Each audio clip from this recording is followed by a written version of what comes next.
Hello friends, இன்றைக்கி நம்ம Valentine's டே ஸ்பெஷலாக ரெஸ்டாரண்ட் ஸ்டைலில் காஃபி எப்படி மேக் பண்ணலான்னு சொல்லிட்டு பார்க்கலாம். அதுக்கு ஃபஸ்ட்டு நம்ம ஒரு காஃபி பேஸ் ரெடி பண்ணணும்.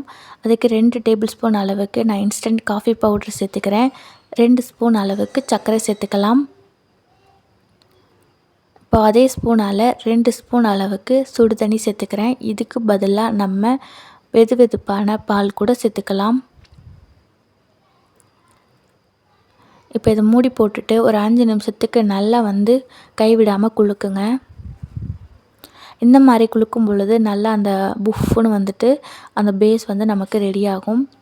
இப்போ நான் ஓப்பன் பண்ணி காட்டுறேன். 5 நிமிஷத்துக்கு அப்புறம் ஓரளவுக்கு நல்லா அந்த சர்க்கரை தூள் தண்ணி எல்லாம் ஒன்றா மிக்ஸ் ஆகிட்டு நல்லா கெட்டியாகி நுர தள்ள ஆரம்பிச்சிருக்குது.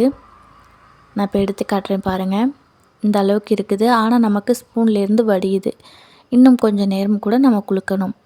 இப்போது நம்ம மூடி போட்டு குலுக்கும் பொழுது அந்த அளவுக்கு நுர ஃபார்ம் ஆகாது. அதனால் அதே ஸ்பூனை வச்சு நல்லா ஒரு 10 நிமிஷம் பீட் பண்ணிகிட்டே இருங்க கைவிடாமல். இது கொஞ்சம் டைம் எடுக்கும். இந்த மாதிரி நம்ம மிக்ஸ் பண்ணுறது ஒரு 10லேருந்து 15 நிமிஷம் போல் ஆகும். பாருங்கள், முன்னாடி இருந்ததுக்கு இப்போ நல்ல ஒரு டிஃப்ரென்ஸ் கிடச்சிருக்குது.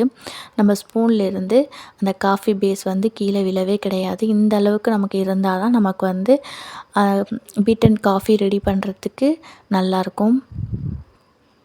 இப்போ இது ஓரமாக வச்சுக்கோங்க. அடுத்ததாக நம்மளுடைய காஃபியை டெக்கர் பண்ணி தான் நம்மளுடைய வேலண்டைன்ஸ் கொடுக்க போகிறோம். அதனால் நான் ஒரு ஹார்ட் வரைஞ்சிருக்கேன். இதை கட் பண்ணி ஃபஸ்ட்டு எடுத்துக்கோங்க. நான் ஒரு பேப்பரை 2ஆக ஃபோல்ட் பண்ணி ஒரு பக்கத்து ஹார்ட் வரைஞ்சிருக்கேன்.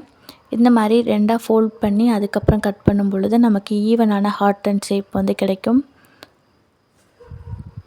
இப்போ இந்த பேப்பரையும் ஓரமாக வச்சுக்கோங்க. அடுத்ததாக ஒரு காஃபி மக்கில் நல்ல சூடான வெது வெதுப்பான பால் ஒரு 3/4 அளவுக்கு எடுத்துக்கோங்க. நீங்கள் இதை கோல்டாக குடிக்கணும் அப்படின்னா ஃப்ரிட்ஜ்லேருந்து வச்சு கூட எடுத்துக்கலாம். இப்போது நம்ம மிக்ஸ் பண்ணி வச்ச காஃபி பேஸ்லேருந்து 2 ஸ்பூன் அளவுக்கு எடுத்து போட்டு லைட்டாக மிக்ஸ் பண்ணி கொடுத்தீங்க அப்படின்னா இந்த அளவுக்கு லேயர் ஃபார்ம் ஆகும்.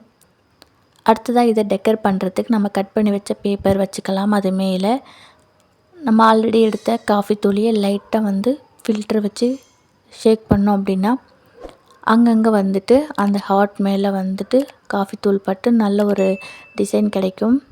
இப்போ மேலே எடுத்து பார்த்தோம் அப்படின்னா சூப்பரான ஹார்ட் ரெடி ஆயிடுச்சு. உங்களுக்கு பிடிச்சவங்களுக்கு ரெடி பண்ணி கொடுங்க.